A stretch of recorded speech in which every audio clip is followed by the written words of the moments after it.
Something that every driver should know is how to park safely on a hill, and how that can vary in 4 different situations, depending on whether you park facing uphill or downhill, and with or without a curb. It's also something that you may be asked to explain or actually demonstrate on a driving test. So let's take a look at how to safely park your vehicle on a hill. First of all, the purpose of these procedures is that in case your brakes or transmission would fail for some reason, and your unattended vehicle would start to roll, then you'd want your vehicle to stop rolling, or at the very least, to roll away from traffic and not out into traffic.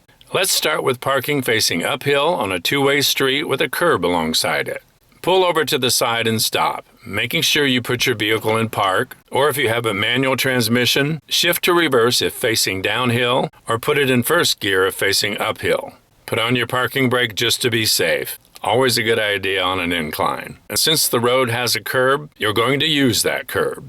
So turn your steering wheel all the way to the left. This will make your front tires turn away from the curb. Here's a look at the right front tire pointing away from the curb. So now, if your vehicle starts to roll backwards, the right front tire will go back and stop your car against the curb, preventing your vehicle from rolling downhill or out into traffic. If you're parking facing downhill with a curb, you would turn your steering wheel to the right when you stop, making your right front tire point towards the curb. Then if your vehicle starts to roll forward, the right front tire will lodge against the curb and stop the car from rolling. If you're parking facing uphill without a curb, stop and turn your steering wheel to the right, towards the side of the road. Then if your car starts to roll, it will curve backwards off the road and not out into traffic, where it could possibly cause an accident. When parking facing downhill on a road without a curb, you'd also turn your steering wheel to the right.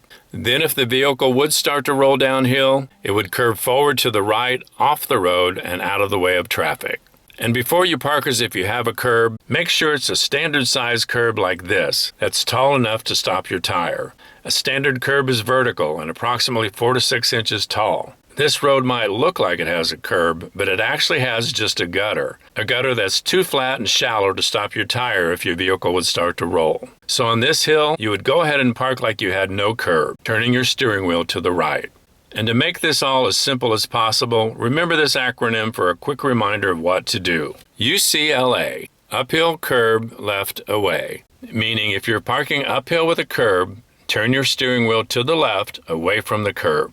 It helps to remember that because parking uphill with a curb is the only time you turn the steering wheel to the left. Turn your steering wheel to the right in all other situations. These directions are what you follow when parking on the right side of a 2-way or a 1-way street. But as a side note, if you're parking on the left side of a 1-way street, then you would flip the directions and turn the steering wheel to the right when parking uphill with a curb, and turn the wheel to the left in all other situations. And there you have it.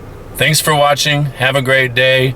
Turn that steering wheel the correct way when you're parking on a hill, and drive safe.